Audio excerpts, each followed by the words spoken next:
É muito importante que vocês entendam a participação e a importância da filosofia grega. Afinal, a filosofia surgiu lá na Grécia Antiga, tá? E todo o pensamento ocidental, ele tem como referência básica mesmo, como referência essencial a filosofia grega, tá certo? Então é muito importante que a base e o tradicional, o fundamental da filosofia grega, ele seja bem entendido, tá? E Platão, que é um grande filósofo grego, ele se enquadra um pouco nesse contexto, ok?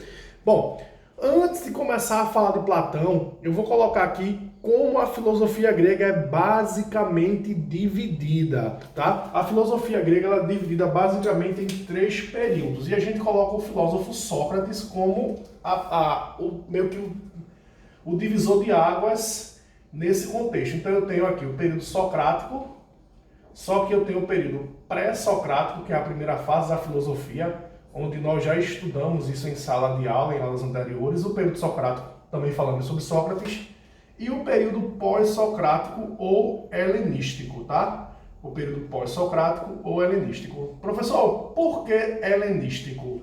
Porque nesse período pós-Sócrates, o mundo, é muito importante entender o que está acontecendo no mundo. O mundo, ele vivencia um período artístico que a gente chama de helenismo, que é a propagação dos valores gregos em vários setores da sociedade. E aí esse período no qual o mundo está recebendo isso coincide justamente com o período pós-socrático, tá? Nesse período pós-socrático, que nós vamos começar a falar a partir de agora, eu destaco dois filósofos gregos, que é Platão e Aristóteles, e eu destaco também a importância da influência romana nesse contexto, tá certo? Então é muito importante que vocês façam esse link do contexto filosófico, cultural, ao contexto histórico. Então é muito importante que a gente se ligue nisso, beleza? Mas vamos lá, vamos começar a falar de Platão. Antes de especificar Platão, tem uma coisa muito importante. Quando vocês estudam Platão, vocês sabem que Platão ele é caracterizado como o principal discípulo de Sócrates. O principal discípulo de Sócrates. Então, Platão ele é o principal discípulo de Sócrates. E isso é muito importante que vocês saibam, porque Sócrates, que é esse filósofo no qual eu comentei anteriormente, que ele é meio como um divisor de águas, Sócrates ele não deixou nada escrito, ou seja, Sócrates não fez nenhuma publicação, porque para Sócrates, se ele colocasse o conhecimento no papel, ele fosse escrever uma obra, provavelmente ele estaria finalizando um pensamento. É um pensamento muito socrático que ele era contra essa ideia de publicação. Enfim, então, na Grécia Antiga tem uma coisa que era muito importante, que era a questão dos discípulos. Professor, como é que funciona isso? Os grandes filósofos tinham grandes alunos e com o passar do tempo esses seus grandes alunos se tornavam seus grandes discípulos, propagavam as suas ideias e as suas obras.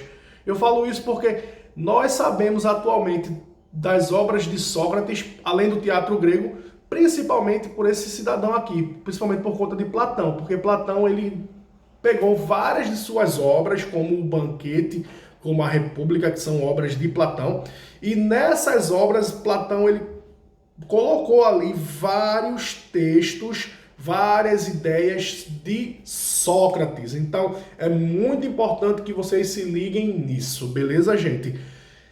Bom, mas vamos falar de Platão agora. Platão, ele tem o seu pensamento muito colocado nas ideias do tipo de conhecimento. Ele vai focar muito suas ideias, muito suas teorias nesse conceito de conhecimento mesmo, ok? Por que eu estou falando isso? Se eu falo isso, primeiro ponto, já vai aqui. Platão, ele é um racionalista. Professor, o que danado é isso? Nós basicamente dividimos a essência da busca do conhecimento na filosofia de duas formas, tá? Ou eu sou empírico ou eu sou racionalista. O empírico é aquele filósofo, é aquele pensador que analisa os fatos e depois de analisar os fatos ele tem as ideias a partir dele. Platão ele não é empírico, ele não quer analisar as experiências, entender, observar para depois pensar. Para Platão, essa frase meio que coloca a essência do racionalismo. Tudo nasce no campo das ideias. Primeiro eu penso, idealizo e depois eu coloco em prática. Repetindo, o racionalista ele quer que as ideias surjam deles mesmos, não da experiência. Eu que tenho que ter as minhas ideias. Então essa é uma frase platônica que ela reflete muito isso. Tudo nasce no campo das ideias. Primeiro eu penso, idealizo e depois eu coloco em prática, beleza? Bom, esse conhecimento platônico, no qual ele enfatiza e coloca isso como a base e a essência importantíssima do seu conhecimento, ele é basicamente dividido em duas formas, tá? Para Platão, o conhecimento é dividido em sensível e inteligível. Qual é a diferença, professor? Vou dizer agora para vocês. Simples assim. O conhecimento sensível é o tipo de conhecimento, na visão de Platão, que são conhecimentos intuitivos, onde eu denomino ações dos meus conhecimentos sem a necessidade de refletir sobre esse tema. Eu coloco em prática de forma intuitiva. Então eu pratico de uma resposta, eu partilho de uma ideia, sem a necessidade de uma reflexão filosófica, ou seja, sem a necessidade de pensar, idealizar o que eu vou fazer anteriormente. Então, o conhecimento sensível é basicamente um conhecimento intuitivo, onde eu coloco em prática esse conhecimento sem uma reflexão muito ampla do que eu estou falando, beleza? Já o conhecimento inteligível, ele diverge do sensível, por quê? Eu vou usar de novo aquela frase de Platão que eu usei lá sobre o racionalismo. Tudo nasce no campo das ideias. Primeiro eu penso, idealizo e depois eu coloco em prática. Professor, como é que funciona isso? Como é que funciona isso? Vamos lá. Eu vou primeiro ter a necessidade de refletir sobre um tema, entender e colocar em prática. Quando eu utilizo o conhecimento inteligível, eu tomo a ação depois da reflexão. Repetindo, quando eu utilizo do conhecimento inteligível, eu tomo a ação antes da ação, a reflexão. Como é que funciona isso, tio Marquinho? Eu penso, idealizo e depois coloco em prática conhecimento inteligível, ok? Então, repetindo, fazendo um paralelo aqui para você. O conhecimento sensível é o conhecimento intuitivo, onde eu coloco esse conhecimento em prática sem uma reflexão filosófica muito ampla. Eu faço de maneira intuitiva. Já o conhecimento inteligível, eu faço uma reflexão filosófica, penso sobre o tema, coloco em prática, reflito e depois eu executo. Ou seja, para que eu execute uma ideia do conhecimento inteligível, eu tenho que pensar nesse conhecimento antes. E aí tem uma coisa muito importante. Né? Aí tem outra frase platônica bem interessante sobre essa ideia de usar o conhecimento inteligível. Né? Primeiro eu penso, idealizo, faço uma reflexão para colocar em prática. E essa frase é o seguinte: o homem é uma cópia imperfeita de um mundo real. Por que Platão dizia que o homem é uma cópia imperfeita de um mundo real? Na concepção platônica, todas as vezes que utilizamos o conhecimento inteligível, nós, antes de colocarmos em prática o que pensamos, nós imaginamos. E normalmente, quando nós imaginamos alguma coisa, essas coisas não acontecem da forma que nós imaginamos. Então rola meio que uma frustração na concepção platônica. E ele usou essa frase: o homem é uma cópia imperfeita de um mundo real, ok? Então, só para resumir, conhecimento sensível, utilizo de forma intuitiva, sem uma reflexão filosófica ampla. Conhecimento inteligível, faço uma reflexão filosófica, penso sobre o tema e depois eu coloco em prática, beleza, gente? Bom, o segundo ponto que eu coloquei aqui sobre Platão é justamente, vai associar esses dois tópicos que eu coloquei aqui, tá? Platão, ele é um crítico da democracia grega e a sua principal obra, essa dica é importante, tá? A sua principal obra é a República. Bom, antes de qualquer coisa, eu vou fazer uma reflexão para você e explicar por que Platão é um crítico da democracia grega, ok? A democracia grega, ela apresenta algumas diferenças se compararmos o modelo de democracia atual. Por exemplo, o Brasil, ele se caracteriza por ter uma democracia representativa. Ou seja, nós escolhemos os nossos representantes, votamos em deputados, senadores, governadores, presidente, para que essas pessoas governem por nós, ok? Lá em Atenas, lá na Grécia Antiga, a democracia se caracterizava por ser uma democracia direta. Professor, como é que funciona isso? Vê só. Primeiro, a democracia lá em Atenas era uma democracia que só tinha direito de participar dela cidadãos atenienses. Professor, quem é cidadão ateniense? Homens nascidos em Atenas maiores de 21 anos. Ou seja, quando eu falo da democracia grega, eu digo a vocês que mulheres, escravos, estrangeiros, ou seja, uma parcela significativa da população não participava do processo democrático em Atenas. Então a democracia ateniense ela excluía uma parte significativa da população. Esse é o primeiro ponto. E o segundo ponto, essa democracia ela era direta. E como é que funcionava isso? Além de excluir muitas pessoas.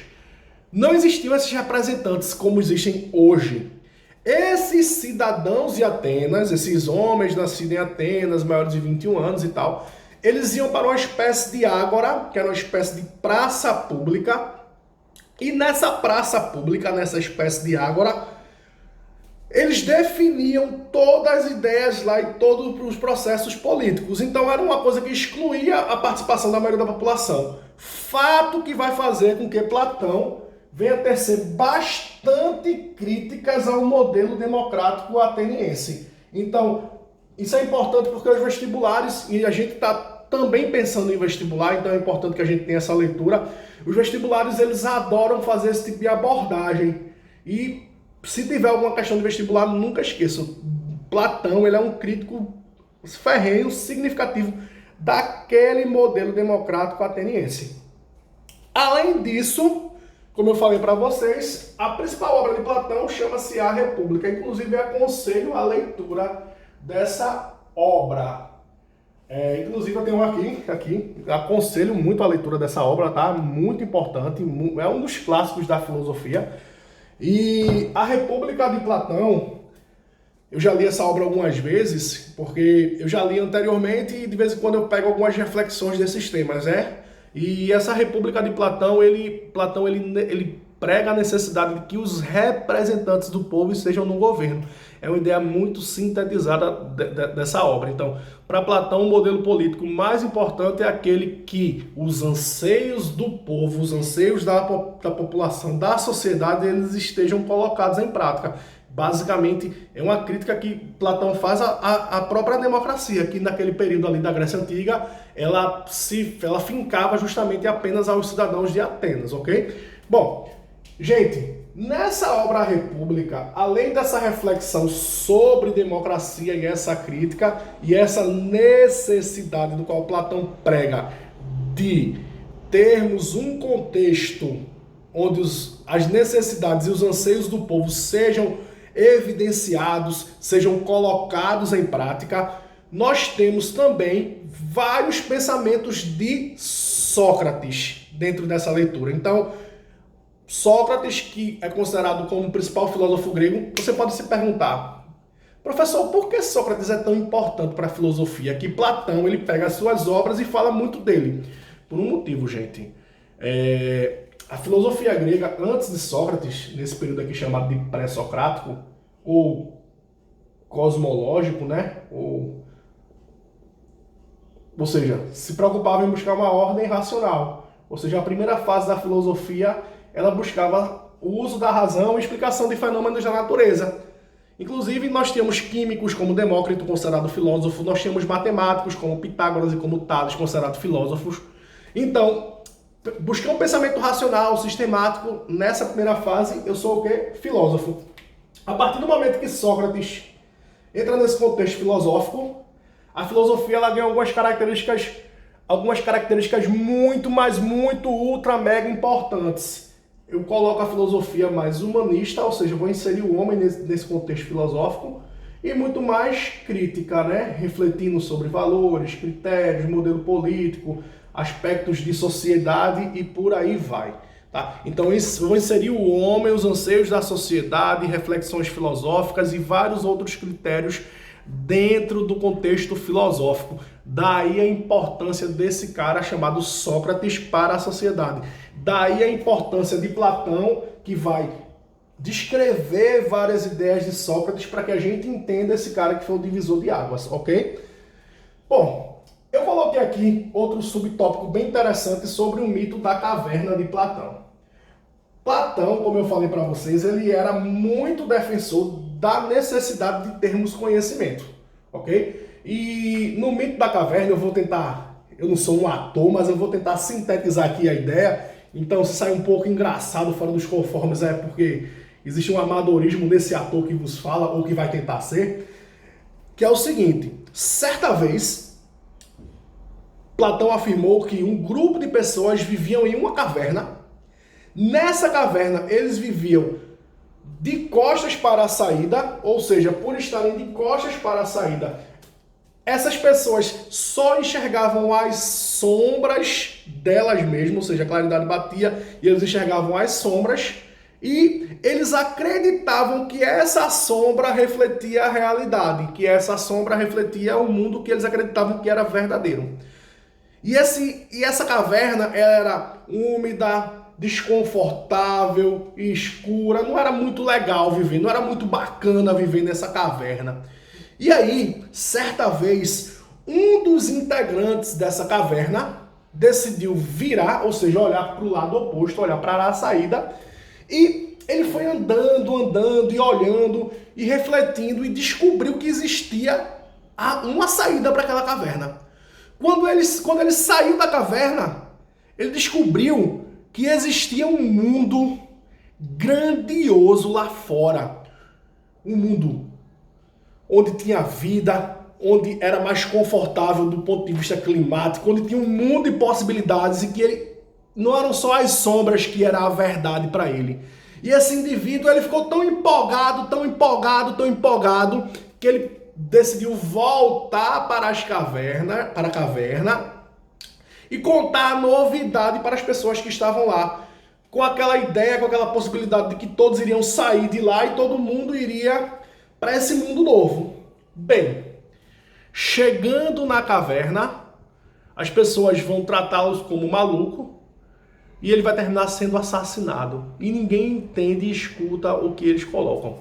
Ou seja, Platão ele faz uma crítica muito forte sobre as pessoas que se acomodam dentro de uma verdade que eles acreditam ser e não procuram amplas novas possibilidades. Bem, galera, eu vou fazer agora um resuminho de tudo que eu expliquei para vocês, tá? Associado a esse vídeo, eu vou estar enviando uma ficha com algumas observações e com algumas questões. E de antemão, qualquer dúvida, pode me deixar uma mensagem pela própria plataforma e a gente vai posteriormente marcar algum método aí para que a gente vivencie essa dúvida. Mas se tiver qualquer dúvida, deixa a mensagem na plataforma que eu visualizo lá e tira essa dúvida, tá certo? Mas antes disso, para que a coisa fique muito clara para você, eu vou fazer uma revisão básica aqui de tudo que eu expliquei para ver se fica mais claro, beleza? Se liga aí que é hora da revisão. Bem, Platão, ele é considerado o principal discípulo de Sócrates, tá certo? Ele é o principal discípulo de Sócrates pelo fato de que Platão, ele propagou as ideias de Sócrates. Sócrates, que ele é tido como divisor de águas na filosofia grega, não deixou nada escrito. Fato que fez com que seus principais discípulos, como Platão e Xenofonte, pegassem e dedicassem muito de suas obras para propagar as ideias de Sócrates, ok? Além disso, Platão ele era um crítico ferrenho do modelo democrático ateniense, do modelo democrático grego, porque para Platão a democracia excluía mais do que agregava, pelo fato de que a democracia ela era algo específico para os chamados cidadãos de Atenas, ok? Platão dividiu o conhecimento basicamente em dois tipos, o conhecimento sensível e o conhecimento inteligível. Conhecimento sensível era o tipo de conhecimento onde nós agíamos de forma intuitiva, sem uma reflexão filosófica muito ampla. Conhecimento inteligível é o tipo de conhecimento onde faça uma reflexão filosófica, penso bastante no tema, só coloco em prática depois de refletir sobre esse tema, beleza? Outro ponto interessante, a principal obra de Platão chama-se A República, e para imortalizar seus pensamentos e colocar em prática todas as suas ideias, Platão vai criar uma espécie de local de conhecimento amplo chamado de Academia de Platão, tá? Nessa Academia de Platão, as pessoas que queriam estudar a filosofia, as pessoas que queriam entender um pouco desses pensamentos múltiplos, amplos e tal, essas pessoas iam para essa academia. E aí tem uma curiosidade muito importante, já vou dando um spoilerzinho da próxima aula. O principal discípulo de Platão chama-se Aristóteles. Só que tem uma curiosidade aí. A curiosidade é a seguinte, olha o spoiler aí, tá? Aristóteles, ele acreditava por ser o mais eficaz e o mais promissor filósofo da Academia de Platão. Aristóteles acreditava que com a saída de Platão ou com a morte de Platão dessa academia, ele seria o próximo mentor dessa academia. E a curiosidade é que com a morte de Platão, esse seu principal aluno, esse seu principal mentor, que é o Aristóteles, ele não vai, no caso, assumir a Academia de Platão, como era sugerido e no qual ele esperava, ele criou essa expectativa. E por conta disso, após a morte de Platão, Aristóteles não assume a academia, como eu falei anteriormente, e ele vai sair da Grécia, tá? Ele vai para uma cidade chamada Estagira e posteriormente também esse contexto histórico ele cabe muito nessa reflexão, como eu tinha comentado anteriormente. Posteriormente, Aristóteles ele vai se transformar num mentor, numa espécie de sofista de um dos principais líderes políticos da antiguidade, que é Alexandre da Macedônia ou Alexandre o Grande. Tá certo? Então essas expectativas são muito importantes, ok? Forte abraço para vocês, gente. Fiquem na paz. Tudo de bom. Tchau, tchau.